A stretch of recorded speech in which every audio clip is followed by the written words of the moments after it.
It was meant to be a weekend escape, a quiet retreat with friends far from the noise of the city. We had rented a secluded cabin by the lake, surrounded by dense woods. The lake was peaceful, almost too peaceful, with its still waters and the tall trees that lined the shoreline, their branches swaying in the gentle breeze. We were far enough away from civilization that the silence felt like a blanket, comforting yet a little too heavy. There were 4 of us in total: me, my best friend Adam, his girlfriend Leah, and my roommate Sarah. Adam and I had known each other for years, and we all shared a similar sense of adventure, so when he suggested the cabin trip, it seemed like the perfect way to escape the pressures of our busy lives. The first night was calm. We sat around the fire pit, the glow of the flames casting long shadows on the surrounding trees. We talked about everything and nothing, enjoying the crackle of the fire and the occasional splash from the lake. The stars above were brilliant, filling the night sky with their cold, distant light. It was peaceful, almost idyllic. But even in that tranquility, there was something that gnawed at the back of my mind. A vague sense of unease, a feeling that something wasn't quite right. I told myself it was just the isolation, an unfamiliar place far from home, but the nagging feeling wouldn't go away. The second day was when things started to get strange. We spent the afternoon on the water, canoeing and swimming in the cool, dark lake.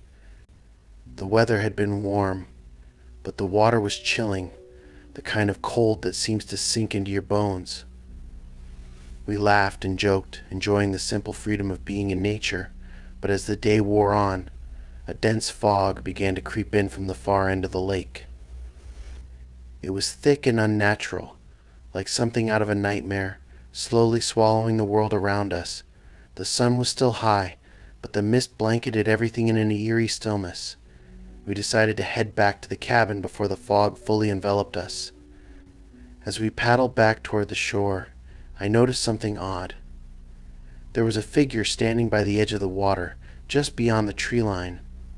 A man, or at least I assumed it was a man. He was tall, dressed in a long dark coat and staring directly at us.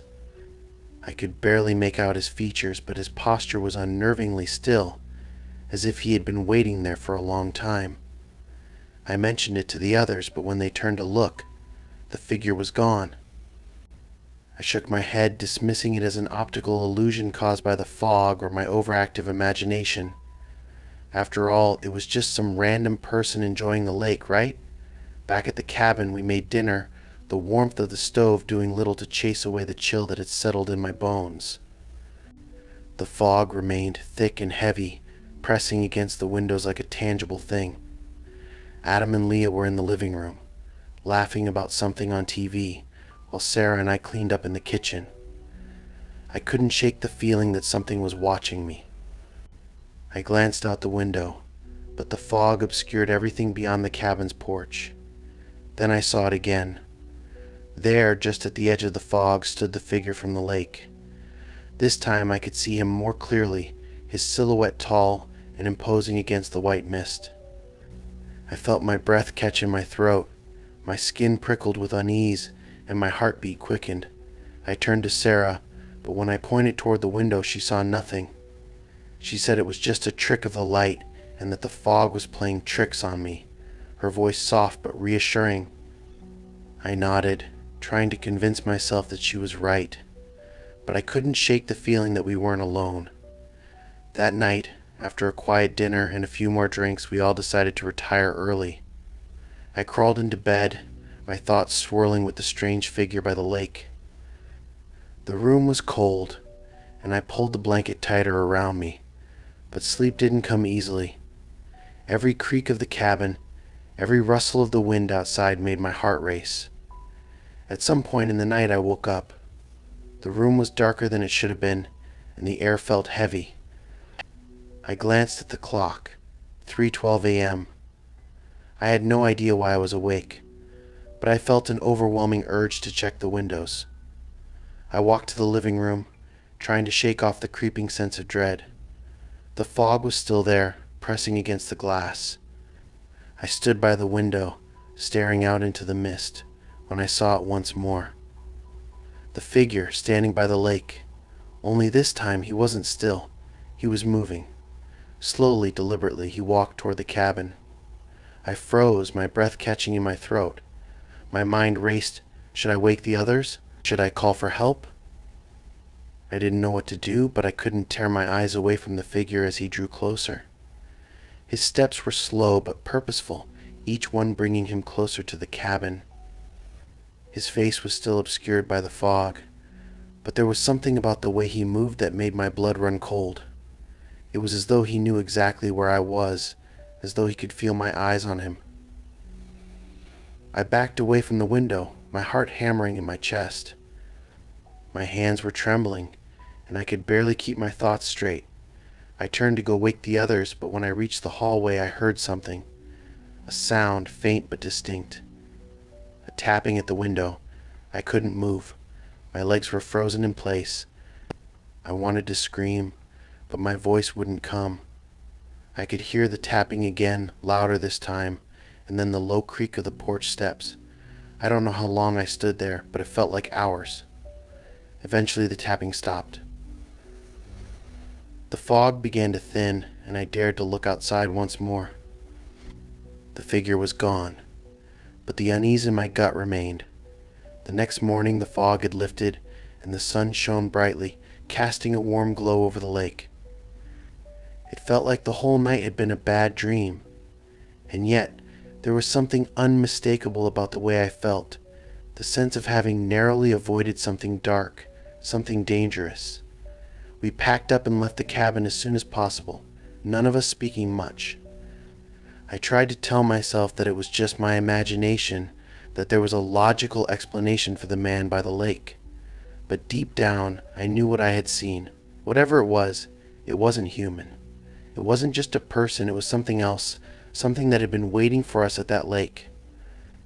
And I knew, without a doubt, that it wasn't finished watching us yet.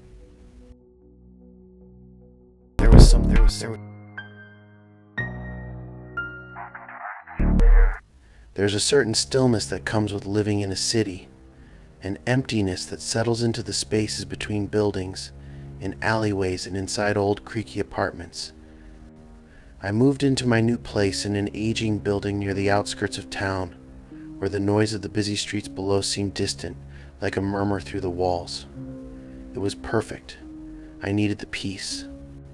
The apartment was old, the kind with the thick wooden floors that creaked under every step, the kind with windows that rattled when the wind blew too hard. The building itself had a strange energy to it, a vibe that you couldn't quite place but always felt. I figured that was just part of its charm, the history that hung in the air like an unseen presence. The first few days were quiet. Too quiet. I unpacked and settled into the routine of living alone.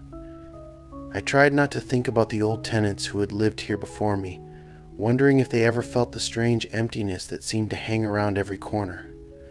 But things changed when I started hearing noises. At first they were subtle, scratching sounds, faint, like something was scraping against the walls. It could have been the building settling, I thought. These places are old, after all, but the sounds didn't stop. They came and went, mostly at night, when everything else was still.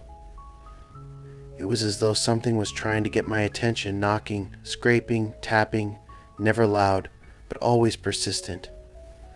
The first time I heard them clearly, I was in bed reading. It started as a light tapping, coming from below. At first, I thought it was just the building's pipes or the usual creaks of an old structure, but this was different. The tapping was too deliberate. It had a rhythm, almost like a warning. I paused, straining to listen, trying to place where the sound was coming from. It was as if someone was standing just beneath my apartment, knocking lightly on the floor. The noise grew louder, more insistent. I got out of bed and walked into the hallway, but the sound seemed to follow me, echoing from below. I stood still for a moment, trying to make sense of it. There was no one down there. The building was empty. I was the only one living on this floor, as far as I knew, It wasn't just a simple tapping anymore, it had become more distinct, almost like someone pacing back and forth under my feet, the rhythmic thumping getting louder with each passing minute. The noise was now unmistakable. Someone or something was walking beneath me. I told myself to calm down. Maybe it was some kind of pipes or mechanical system, something in the building that had just started acting up. But deep down, I couldn't shake the feeling that it was something else. I called the landlord, and after a long pause, he told me that no one had lived in the apartment below me for months. It had been vacant for years. When I hung up the phone, I immediately regretted asking. What had been an unsettling curiosity was now a growing sense of dread. The noise continued that night, and the next night, and the one after that. At times, it sounded like someone was dragging something heavy across the floor beneath me. At other times, it was like footsteps, followed by the unmistakable sound of something being dropped. But no one was ever there. And no one had lived there for a long time. I tried to ignore it, hoping it would stop. But as the days passed, the noises grew more intense. The tapping became pounding, the pacing turned into erratic stomping, and the dragging sound felt as though it was getting closer. Sometimes I would sit in silence, staring at the floor as the sounds reverberated through the apartment. There was no denying it now. It wasn't just a weird sound in the walls. Something or someone was moving around beneath me. One night I decided to confront it. I couldn't take it anymore. The fear that twisted in my stomach each time the sound started, it was too much. The next time the pounding began, I grabbed a flashlight and made my way to the basement door. My heart hammered in my chest as I descended into the dark, musty stairwell. Each step seemed to make the noise grow louder, until it was deafening in my ears. The basement was a maze of old storage rooms, forgotten furniture, and strange items that had been left behind over the years. I moved slowly, my flashlight casting long shadows across the crumbling walls. I crept through the corridors, my breath shallow, each step echoing in the silence. I kept expecting to turn a corner and find someone there, standing just out of sight, waiting. But when I reached the end of the hallway, the noise stopped. The sudden silence was deafening, like a wall had dropped between me and the world. I looked around, trying to make sense of what was happening.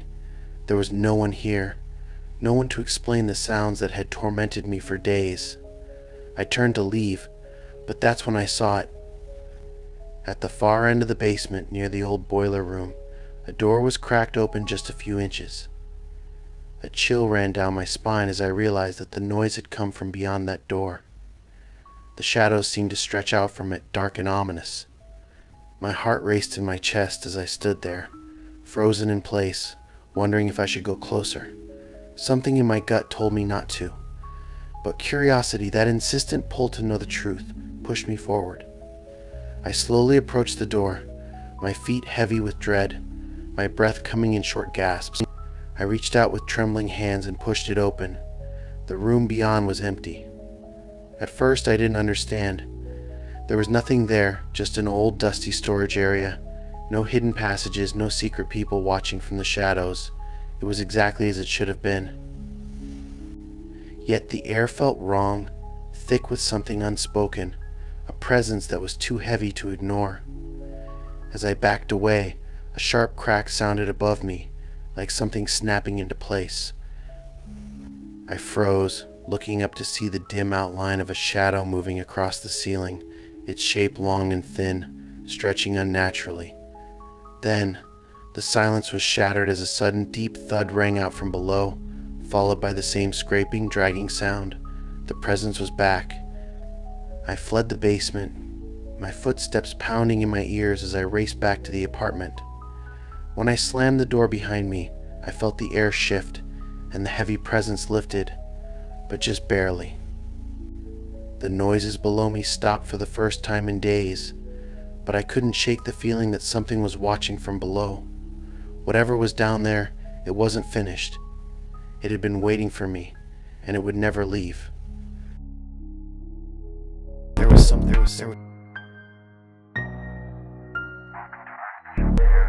I always thought it was the old house that made strange sounds at night, settling, groaning under its age the way it had for years.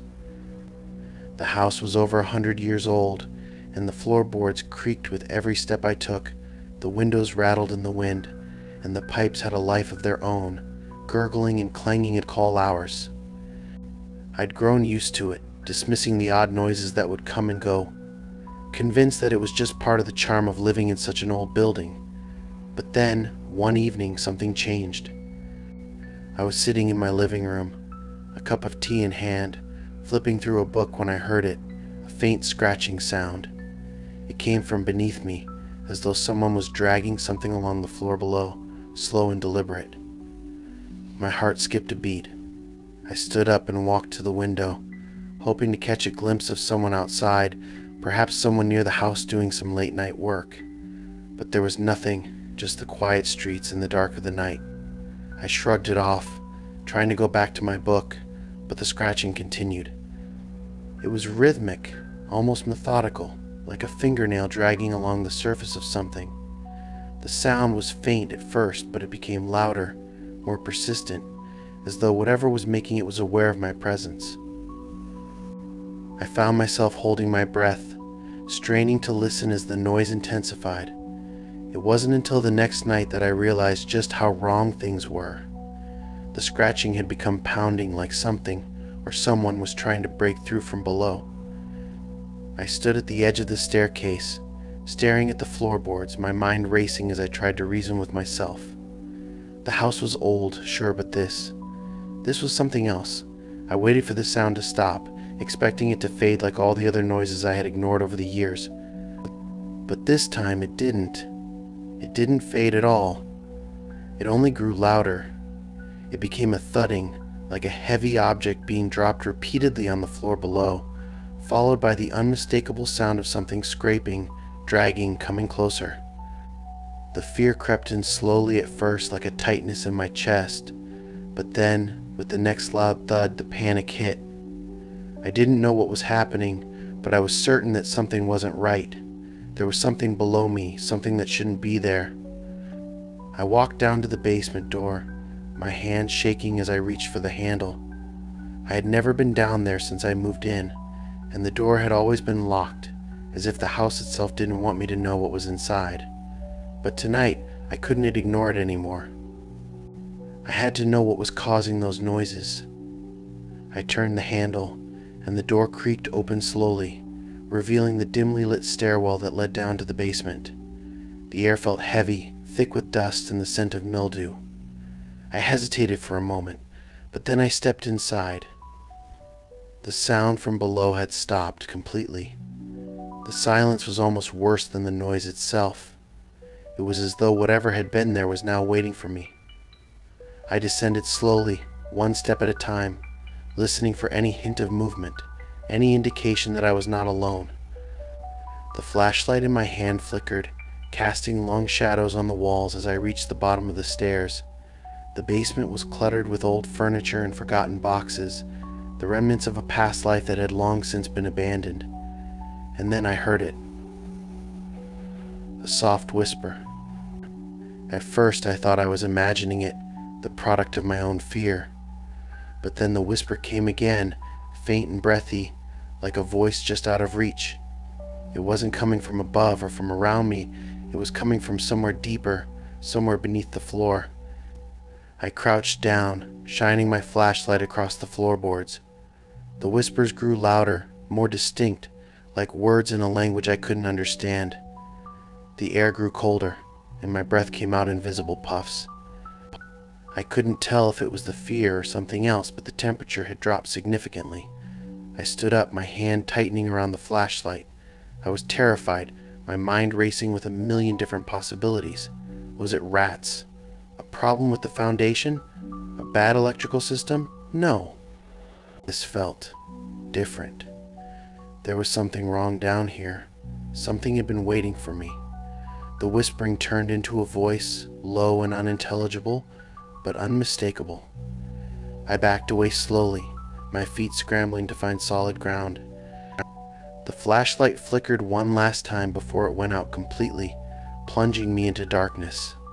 My heart raced, pounding in my chest as the whispering continued, this time louder and more urgent, as if it was calling me. I fumbled with the flashlight, trying to get it back on, but it wouldn't work. The room felt like it was closing in on me, the walls pressing in. The whispering was all around now, and I could feel something moving in the shadows, something just out of sight, following my every movement. Then I heard it, the unmistakable sound of someone or something breathing. Close. So close that I could feel the breath on the back of my neck, cold and wet. I spun around, but there was nothing there. The basement was empty, just as it had been before. But the presence, the feeling of being watched, was undeniable. I ran. I didn't look back as I ascended the stairs, my feet stumbling over each step as I fled back to the safety of the upper floors. I slammed the basement door behind me, locking it as quickly as I could. I stood there for a moment, my chest heaving, my hands shaking uncontrollably. The whispering had stopped, but the feeling of being followed, of something watching me, lingered in the air. I never went back into that basement again. To this day, I still hear the whispers sometimes, late at night when the house is quiet. They're faint, distant, but they're there, just beneath the floorboards, waiting for me. And I know that whatever it is, it's still down there, and it's not finished with me.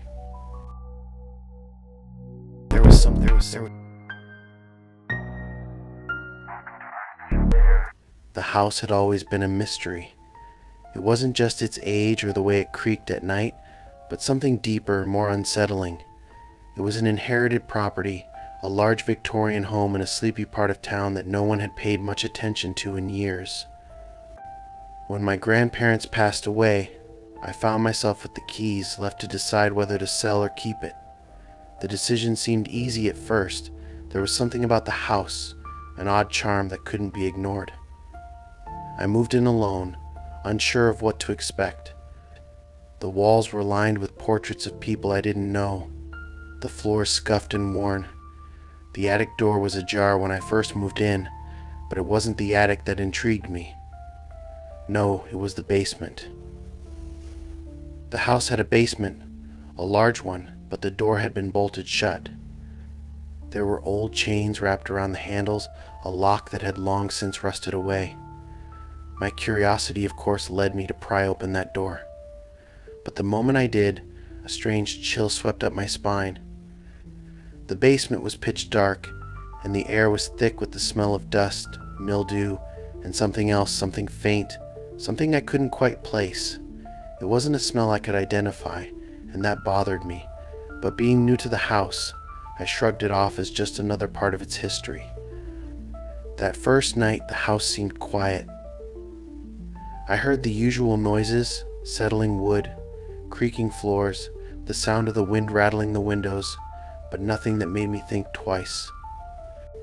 I began to feel a sense of belonging in the house, even as I started to notice the oddities, the paintings that seemed to shift when I wasn't looking, the sense of being watched when I stood still for too long. But those things were easy to dismiss. After all, I was alone in a big, old house. The mind played tricks, right? It was on the second week, though, that things began to feel truly unsettling.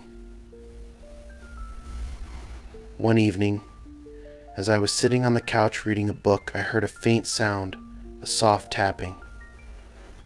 I thought it was the wind, maybe a tree branch against the window, but the tapping continued rhythmic and precise. I got up to check, and that's when I heard it, something dragging along the floorboards below me, from the basement. It was subtle at first, easy to ignore, but then it grew louder. A dragging, scraping sound that echoed in the stillness of the night. My heart raced as I walked over to the basement door, hesitation making my hand tremble on the doorknob. The lock had long been removed and the door had been left open, but I hadn't ventured down there since I first moved in. Something about it felt wrong, like there was a presence below, something waiting for me to open the door. I listened for a moment, my breath held in the silence. There was nothing now, only the faint sound of my own heartbeat. I pushed the door open and descended the stairs, feeling the temperature drop with every step. The basement was exactly how I had left it, dim, full of boxes, and cluttered with forgotten things. But the air was different now. Heavier, charged with something I couldn't explain. The dragging noise had stopped, but it felt like I wasn't alone. I moved cautiously, shining the flashlight over the piles of old furniture. The floor was lined with dust, untouched for years. And then, as I turned toward the back corner, I saw it, just a glimpse of movement, as though something was retreating into the shadows. My heart skipped a beat, and I froze, the flashlight trembling in my hand. The light flickered as I took a step forward, trying to make sense of what I had seen. But there was nothing except the empty, still basement. I told myself it was my mind playing tricks on me. The shadows in the corner must have been an illusion. I stepped back toward the stairs, but as I did, I noticed something strange on the floor. There were scratches, deep and jagged, as though something had been dragged across the concrete. My heart thudded in my chest. I hadn't noticed these before. The marks were fresh. I hurried back upstairs, locking the basement door behind me. I stood there for a moment, staring at the door, my pulse racing. The quiet of the house felt oppressive now, as if the air had thickened around me. I thought I heard the faintest whisper, just a breath, but I couldn't make out the words. It was as though someone was standing behind me, whispering just out of reach. For the next few days I tried to avoid the basement, but the sounds wouldn't stop. The dragging noises grew louder, and at night I would hear scratching at the door, like something was trying to get out. I began to notice other things too, objects out of place, shadows moving in the corners of my vision. And then there were the dreams. Every night, without fail, I dreamed of the basement. I would find myself standing at the foot of the stairs, unable to move, as though something unseen was pulling me down. I would wake in a cold sweat, my body trembling, but no matter how many times I checked, the basement door remained locked. It was the fourth night that things escalated. The noises had become unbearable, scraping, dragging, thudding. I couldn't ignore it anymore. I had to know what was happening. I crept down the stairs once again, heart pounding in my chest. This time the air was colder, the shadows darker. My flashlight flickered as I reached the basement door, but I couldn't turn back now. I pushed the door open and descended once again, but this time the atmosphere was different, more suffocating, like I was walking into a trap. The basement was even colder than before, the temperature dropping sharply the deeper I went. The air smelled of damp wood and mildew, but there was something else, a strange metallic scent that made my stomach churn. It didn't take long for me to find it. At the back of the basement, under the floorboards, there was a hole. Small, barely visible, but unmistakable. I crouched down, my flashlight shining into the space beneath the floor. And then I saw it, a hand. Pale, slender fingers gripping the edge of the floorboard. I recoiled in horror, my breath caught in my throat. I didn't wait to see more. I ran. I never went back into the basement after that night. I moved out of the house shortly afterward, unable to shake the feeling that someone was still there, waiting beneath the floorboards, just out of sight. I sold the house, never looking back. But every so often when I pass by that street, I swear I hear the faint sound of something scratching at the ground, still trying to escape. There was something.